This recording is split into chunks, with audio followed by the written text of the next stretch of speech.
여러분, 만약에 내가 가장 의지하던 사람이 갑자기 한순간에 내 곁을 떠나게 된다면 여러분들은 어떨 것 같나요? 나를 지금까지 이끌어주고 보호해주고 또 사랑해주었던 내가 가장 의지하는 사람이 내 곁을 떠나게 된다면은 아마 멘붕이 올 것 같아요. 그쵸? 그것도 예상치 못한 상황에 갑자기 떠나게 된다면 난 이제 어떻게 살지? 앞으로의 삶이 막막하고 외롭고 또 절망적일 것 같아요. 여러분, 오늘 우리가 읽었던 본문의 제자들도 아마 그런 마음이었을 거예요. 어부였던 베드로도 주님을 만나고 나서부터는 모든 일을, 자신의 모든 그 일들을 다 내팽개치고 인생을 예수님께 전부 다 걸고 예수님만을 쫓아다녔었어요. 다른 제자들도 마찬가지였죠. 예수님을 만난 후에 3년 동안을 오직 예수님만 바라보고 그렇게 따라다녔어요. 아마 인생 전부를 걸었다고도 볼 수 있을 거예요. 그런데 그 예수님께서 어느 날 갑자기 십자가에 달리셔서 죽으시더니 또 어느 날에는 갑자기 부활하셔서 나타나셨어요. 너무 기쁘고 감사했을 거예요. 그쵸? 꿈만 같았을 거예요. 그러면서 이 죽음을 이기시고 부활하신 예수님을 바라보면서 확신하셨을 거예요. 이런 분이 내가 모시는 분이고 이런 분이 나의 선생님이라면 정말 평생 이분 곁에 꼭 붙어 있어도 되겠다. 이분만 의지하며 살아가도 되겠다. 이런 생각이 들었겠죠. 확신이 들었겠죠. 그런데 또다시 이 예수님께서 제자들의 곁을 떠나려고 하시는 거예요. 이번에는 죽음이 아니라 하나님 아버지께로 돌아가려고 하시는 거죠. 그러면서 제자들을 모아놓고 이제는 더 이상 볼 수 없기 때문에 정말 마지막으로 제자들에게 하시는 말씀, 그 말씀이 바로 오늘 본문의 상황인 거예요. 여러분, 예수님이라고 그 사랑하는 제자들이 걱정되지 않으셨겠어요? 3년 동안 함께 하면서 수많은 기적들도 경험하고 또 예수님이 어떤 분이신지 또 하나님의 나라가 뭔지도 말씀을 통해서 들었음에도 불구하고 심지어 부활을 경험하고 나서도 여전히 연약한 그 제자들의 모습을 보면서 예수님도 마음속으로 걱정되는 마음이 드셨을 거예요. 이 마음으로 예수님은 제자들에게 말씀하고 계시는 거예요. 너희들은 예루살렘을 떠나지 말고 내가 말했던 아버지의 약속을 기다리거라. 여러분, 제자들이 기다려야 할 이 아버지의 약속은 무엇일까요? 이어서 예수님이 이 궁금증을 곧바로 풀어주시죠. 요한은 물로 세례를 주었지만 너희들은 곧 성령으로 세례를 받을 것이다. 여러분, 요한이 물로 주었던 세례, 이 세례는 우리가 예전에도 한번 다뤘던 적이 있죠. 기억나죠? 오늘날의 세례는 목사님께서 이 세례기에 담긴 물에 이제 손에 물을 묻혀서 머리에 이렇게 안수를 하는 형식으로 진행을 하지만 이 당시에 요한이 주었던 세례는 강에서 이제 주었단 말이에요. 강에 이제 같이 들어가요. 세례 받는 사람과 요한이 같이 들어가서 그 몸을 완전히 잠기는 그런 형식의 세례였다는 거죠. 어떤 의미를 담고 있었어요? 세례 받기 전에는 죄의 영향을 받고 늘 죄에 억눌려서 살았지만 그 세례를 받고 난 이후에는 그 죄의 모든 영향을 깨끗함 받아서 용서함 받아서 이제는 예수님을 믿고 의지하고 따르는 주의 백성으로 다시 새롭게 태어났습니다. 이런 표시가 바로 요한이 주는 물세례였다는 거예요. 그런데 오늘 예수님이 제자들에게 하시는 말씀은 이런 물세례가 아니죠. 앞으로 제자들이 받게 될 하나님의 그 약속, 아버지의 약속, 그 제자들이 받게 될 세례는 성령으로 받는 세례, 성령 세례라고 말하는 거예요. 그게 뭘까요? 세례라는 이 의미로만 보자면은 완전히 새롭게 태어나는 무언가를 말하는 것 같은데 성령과 연관이 있는 것 같아 보여요. 그렇죠? 앞으로 제자들이 받게 될 성령 세례, 이게 뭘까요? 쉽게 말해서 우리가 요즘에도 많이 들어봤을 거예요. 성령 충만을 말하는 거예요. 성령 충만. 많이 들어봤죠? 물 세례를 받을 때 우리의 온 몸이 이 물에 푹 잠기듯이 성령 세례는요, 우리의 몸과 영혼과 이 인격이 완전하게 성령님의 지배를 받는 것을 말해요. 다시 말해서 내 생각과 내 의지와 내 결단, 내 기준으로 삶을 살잖아요. 일반적으로는. 그런데 이 성령 충만을 겪게 되면은 누구의 생각과 누구의 기준과 누구의 의지대로 살까요? 성령님의 인도하심 따라서 살아갈 수밖에 없게 되는 거예요. 앞으로 우리가 또 배우게 되겠지만 이 사도행전 2장을 보면 오순절 성령 강림 사건이 등장을 하게 돼요. 이 성령 강림 사건을 제자들이 경험하게 되면서 어떻게 되죠? 그 전까지는 다락방에 숨어서 기도만 하고 있어요, 제자들이. 예수님이 다시 오시겠다는, 그리고 예수님이 이 약속하신 이것을 기다리라고 하셨기 때문에 제자들은 다락방에 숨어서 계속 기도만 하고 있는 거예요. 그런데 그 제자들이 성령 충만을 받게 되니까 어떻게 되는 줄 알아요? 다락방의 문을 열고 세상으로 나가요. 수많은 사람들 앞에 서서 복음을 선포하게 돼요. 성령 충만함으로 이 담대함을 갖고 전하는 복음에 어떤 일이 일어나게 되냐면은 그 복음을 듣고 수많은 사람들이 수천 명씩 예수님을 믿게 되는 놀라운 일들이 일어나게 된다는 거예요. 이게 바로 성령 충만함, 성령 세례, 예수님이 말씀하신 그 아버지의 약속, 그것을 말하는 거예요. 여러분, 예수님이 왜 제자들에게 예루살렘에 머물면서 이 성령 세례를 받을 때까지 너희들은 기다려라 이렇게 말씀하셨을까요? 그것은 이제 예수님이 하늘로 승천하신 이후에 제자들에게 남겨진 이 삶, 제자들이 남겨진 이 인생을 위해서예요. 이제 예수님이 없기 때문에 아무것도 의지할 데도 없고 제자들에게는 스스로에게는 아무런 능력도 없고, 여러분, 게다가 제자들의 지금까지의 모습을 봤잖아요. 어땠나요, 제자들이? 무지하고 겁 많고 또 의심도 많고 쉽게 예수님을 배반하는 존재들이 바로 이 제자들이었어요. 예수님이 계실 때도, 이 땅에 계실 때도 그랬었는데 이제 예수님이 하늘로 올라가신 이후에는 어떨까요? 과연 예수님이 남겨주신, 우리 지난번에 배웠죠? 예수님이 마지막으로 남겨주신 이 대위임 명령, 너희들은 가서 모든 족속으로 제자를 삼으라는 이 사명을 과연 제자들이 감당할 수 있을까요? 아니요. 절대로 제자들의 힘만으로는 이 사명을 감당하지 못해요.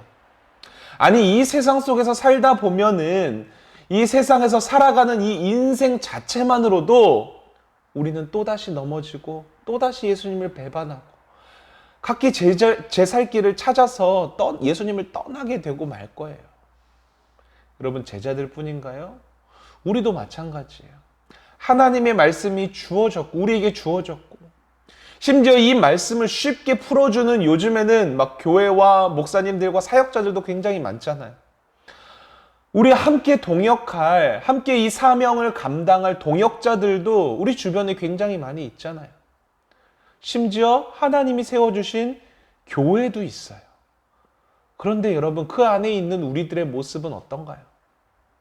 이 세상에서 막 그 하나님이 주신 말씀, 복음의 영향력을 막 내뿜으면서 그렇게 여러분 살아가고 있나요? 그렇지 못하다는 거예요.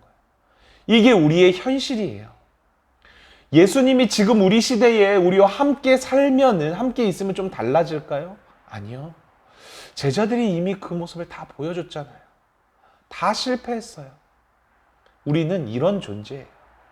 우리의 실력과 우리의 능력과 우리의 힘으로는 이 주님이 주신 사명은 고사하고 이 그리스도인이라는 이름을 내걸고 이 땅 가운데서 살아갈 수조차 없는 그런 연약한 존재라는 거예요.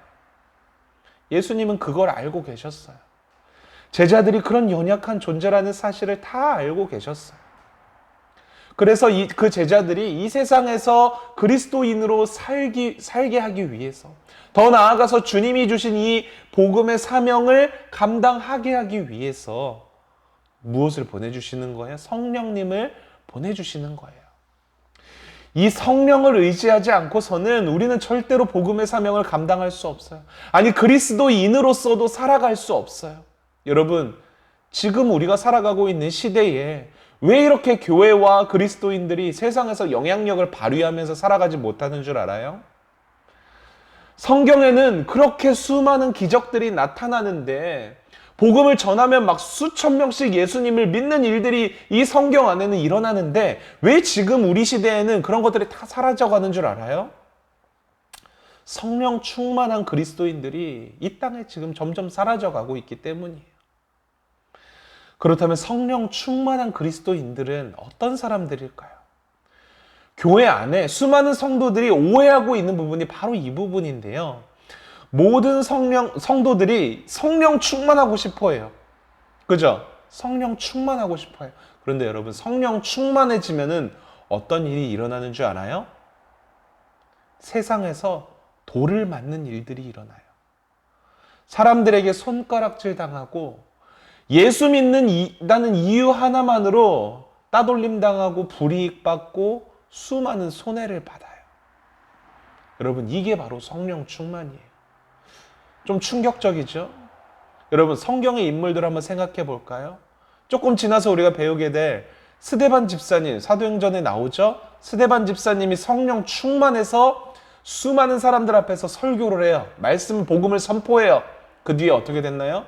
돌에 맞아 죽었어요.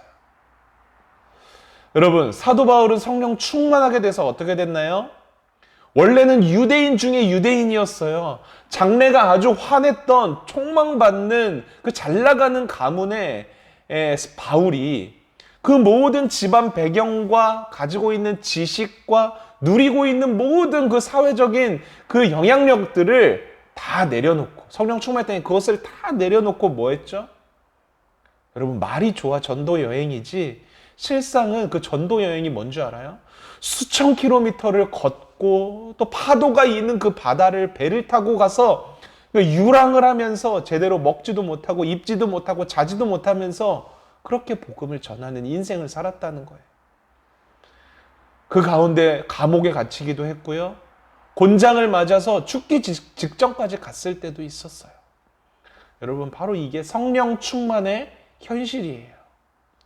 현실을 알고 나니까 어떤가요? 성령 충만해지고 싶으신가요? 그런데 여러분, 우리가 여기서 반드시 기억해야 할 중요한 한 가지가 있어요. 성령 충만했을 때 우리는 그런 고통과 아픔과 따돌림과 손해를 당할 수도 있어요. 그러나 여러분, 그보다 더 중요한 것은, 아니 그 모든 어려움들을 감수하고도 남을 만한, 충분할 만한 이유가 있어요. 그것은 바로 성령 충만을 통해서 우리가 하나님의 나라를 볼 수 있기 때문이에요.